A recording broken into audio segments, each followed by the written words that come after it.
बिहार के मेरे प्यारे भाइयों बहनों, ये हमारा बिहार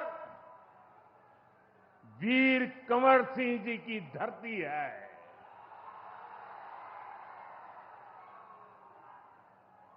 यहां के हजारों नौजवान देश की सुरक्षा के लिए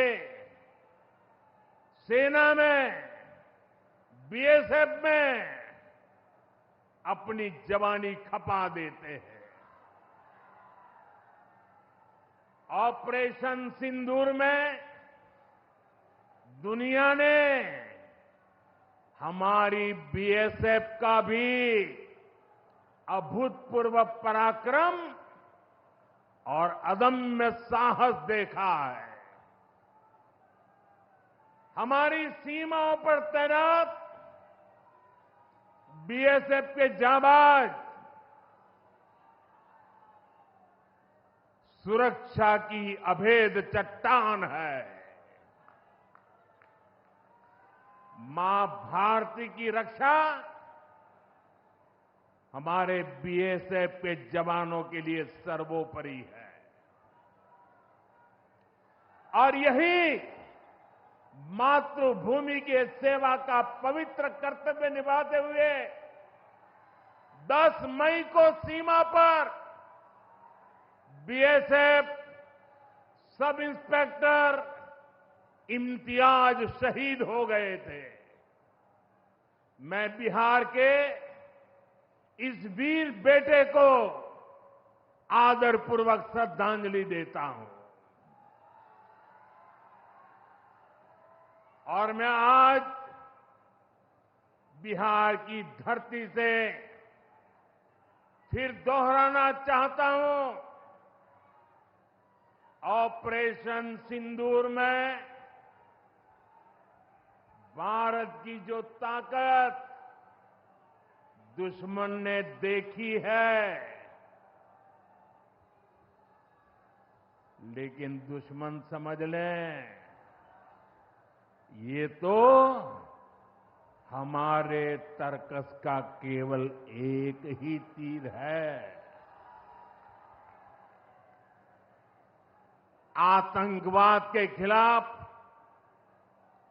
भारत की लड़ाई न रुकी है न थमी है। आतंक का फन अगर फिर उठेगा तो भारत उसे बिल से खींचकर कुचलने का काम करेगा।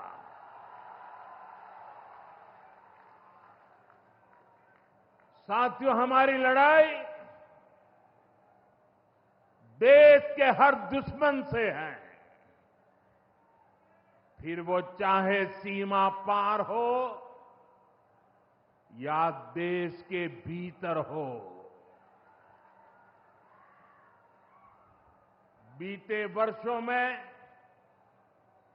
हमने हिंसा और अशांति फैलाने वालों का कैसे खात्मा किया है, बिहार के लोग इसके साक्षी हैं। आप याद करिए, कुछ साल पहले तक सासाराम, कैमूर और आसपास के इन जिलों में क्या हालात थे,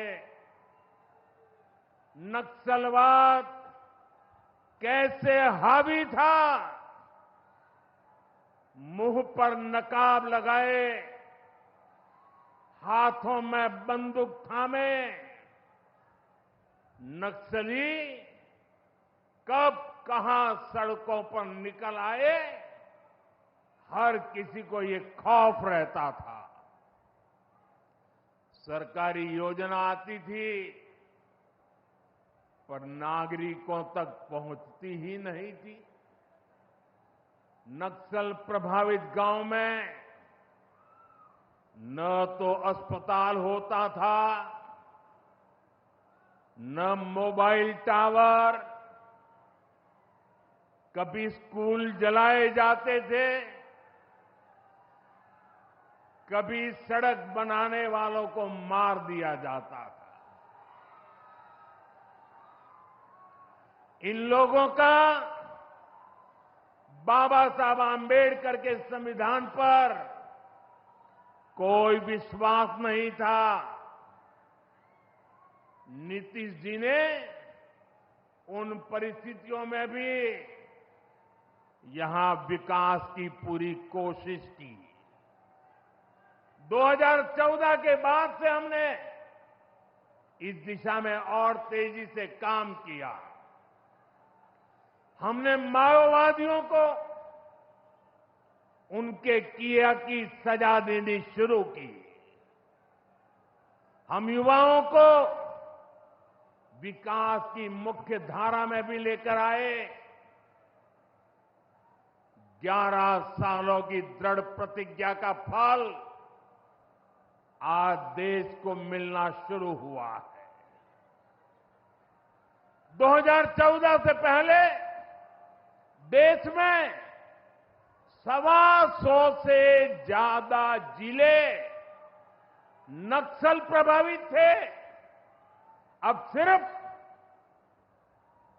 125 से ज्यादा, अब सिर्फ 18 जिले नक्सल प्रभावित बचे हैं। अब सरकार सड़क भी दे रही है, रोजगार भी दे रही है। वो दिन दूर नहीं जब माओवादी हिंसा का पूरी तरह से खात्मा हो जाएगा। शांति, सुरक्षा, शिक्षा और विकास गांव-गांव तक बिना रुकावट के पहुंचेंगे। साथियों, जब सुरक्षा और शांति आती है तभी विकास के नए रास्ते खुलते हैं। यहां नीतीश जी के नेतृत्व में जब जंगल राज वाली सरकार की विदाई हुई तो बिहार भी प्रगति के मार्ग पर आगे बढ़ने लगा। टूटे हाईवे, खराब रेलवे, गिनी चुनी फ्लाइट कनेक्टिविटी, वो दौर अब इतिहास बन चुका है, पीछे छूट रहा है। साथियों, कभी बिहार में एक ही एयरपोर्ट था, पटना। आज दरभंगा एयरपोर्ट भी शुरू हो गया है। अब यहां से दिल्ली, मुंबई, बेंगलुरु जैसे शहरों की फ्लाइट मिलती है। बिहार के लोगों की लंबे समय से मांग थी कि पटना एयरपोर्ट के टर्मिनल को आधुनिक बनाया जाए। अब ये मांग भी पूरी हो गई है।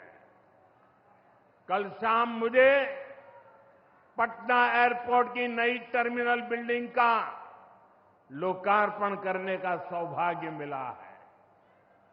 ये नया टर्मिनल अब 1 करोड़ यात्रियों को संभाल सकता है।